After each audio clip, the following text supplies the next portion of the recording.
Hi everyone, I just want to make a quick video for week 8 and give an overview of what expected for this week as far as content goes, and then also talk about something big, which is during this week you're going to be receiving your annotated bibliography writing prompt and also rubric. So here you see I'm on the home page. I'm going to go ahead and scroll down to week 8 and we'll talk about this. So let me blow this up here.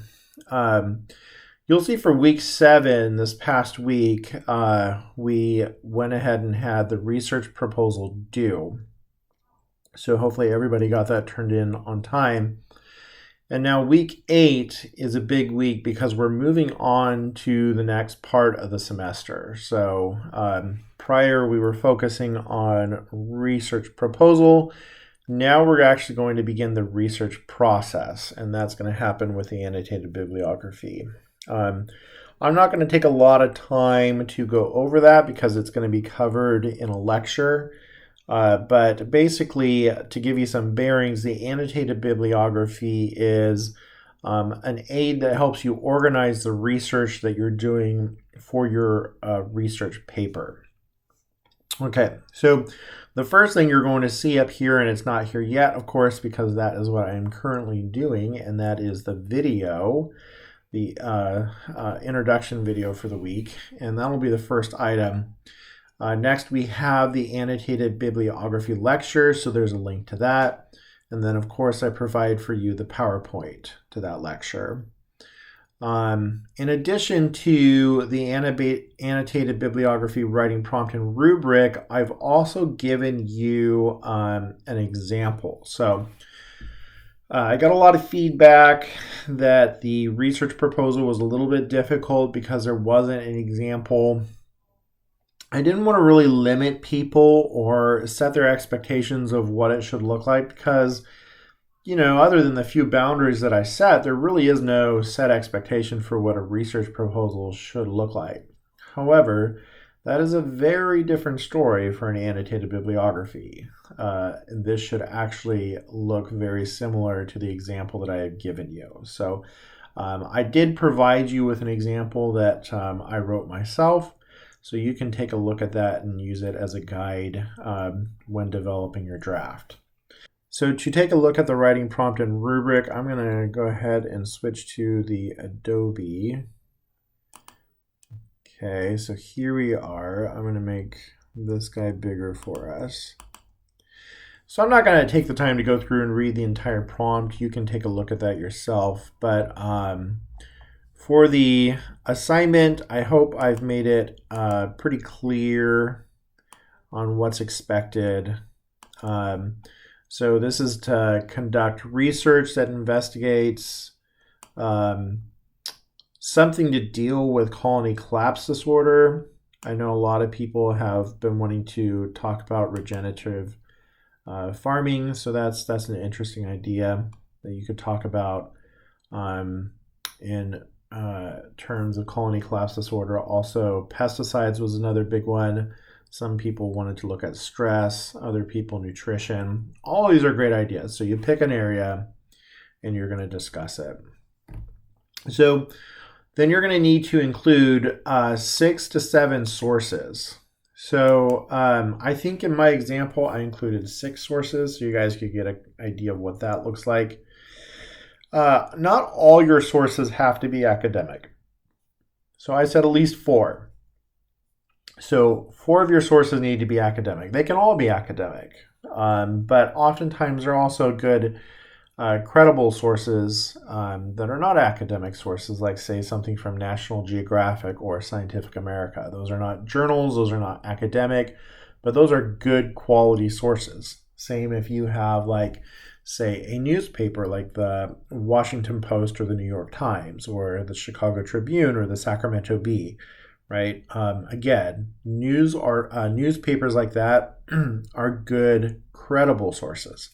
So you can feel free to add those. And the power of those sources are that they give you oftentimes a first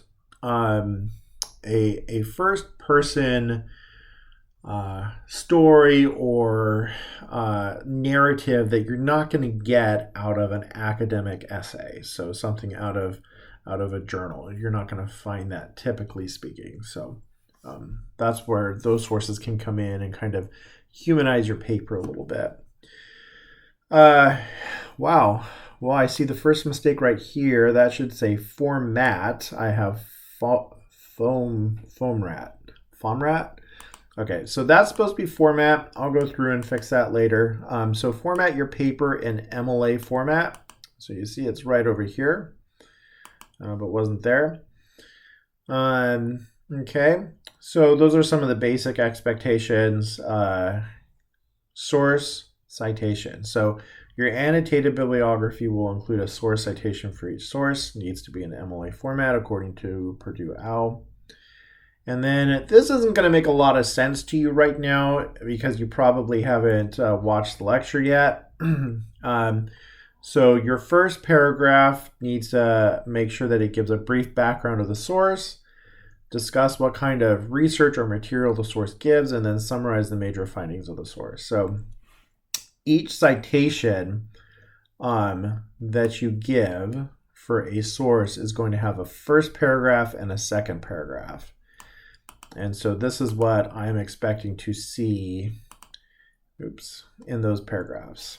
So for the second paragraph, it should discuss why the source is a good source related to the research topic, why you think it's going to be helpful to your research, and how you are going to possibly utilize it in your research. So I'm not trying to force you guys into a box here with like saying, oh, this is exactly what I'm going to do with this source, or this is exactly why this source helps me.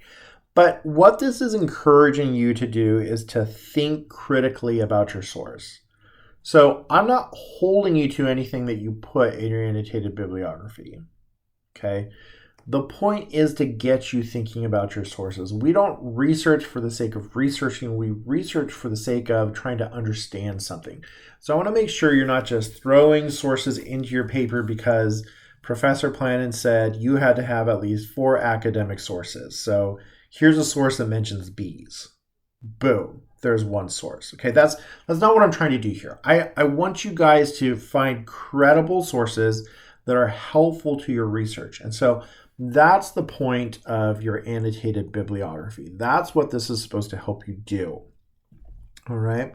So at the same time, I don't want it to seem super restrictive. Like, don't waste a day and a half on 2 sources because you're trying to make sure that you carefully answer questions 1 through 3 for paragraph 1 and 2. Okay.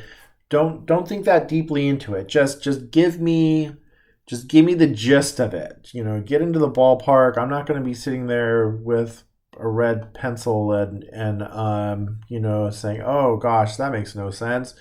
But I will sit there with a red pencil and notice if you did or didn't give me any of this at all. So I want to see this in your paragraph, but don't think too deeply on it. Okay, due dates. So like the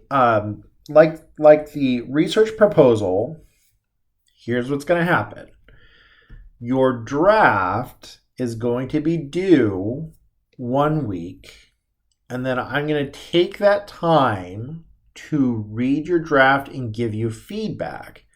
This is essentially the peer review. I have taken over the peer review because I have had terrible experiences in classes past where students give horrible peer reviews or don't give it at all. So I'm taking that part over because I want you to have quality feedback before you submit your essay. So that way you get a better grade on your essay than if you hadn't gotten that feedback at all. So week 9, at the end of week 9, so Sunday night at 11:59 p.m., you need to upload your draft to the discussion post. Okay, this isn't a Dropbox, it's a discussion post. So I prefer a Word document. I will accept a PDF, but other document forms I can't do on my computer. So either Word or PDF, preferably Word because it's easier for me to work with. So end of week 10, you will have your annotated bibliography is back. Then you will have week 11 to work on them. At Sunday night at 11:59 p.m., you're going to upload your final draft to the Dropbox that I have in the week 11 folder. Okay, so we've talked about the prompt, we've talked about the due dates. Let's talk about the rubric. So this is a course worth 100 points. So this criteria was taken directly from the prompt. There's nothing in here that should be a surprise. It's everything that we've already been working on. I will say I added this part 5 here that was different from the last prompt, and that's that the draft is free of major grammatical errors and is representative of writing acceptable for an undergraduate class, meaning it's polished and ready for an academic audience. So that's worth 10 points. And then I also put in that the draft was submitted for feedback. So that means for me to peer review. So that means that during week 10, I have the draft, I'm peer reviewing it, and I'm going to give you some feedback for you for week 11. So that's the rubric.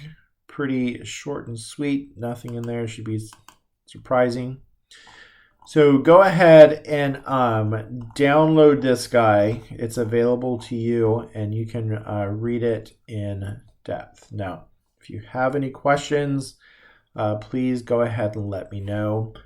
Otherwise, that should wrap up your beginning of week 8. So pretty light on material. You have a lecture, you have a writing prompt, and you have an example. The main thing is that you start researching. So I know that you probably did some preliminary research when it came to the research proposal, but now it's time to start doing some serious research. So you have all of this week basically to work on that, and then we'll take it from there. So email me if you have any questions. Otherwise, good luck with this week, and I look forward to seeing your guys' drafts shortly.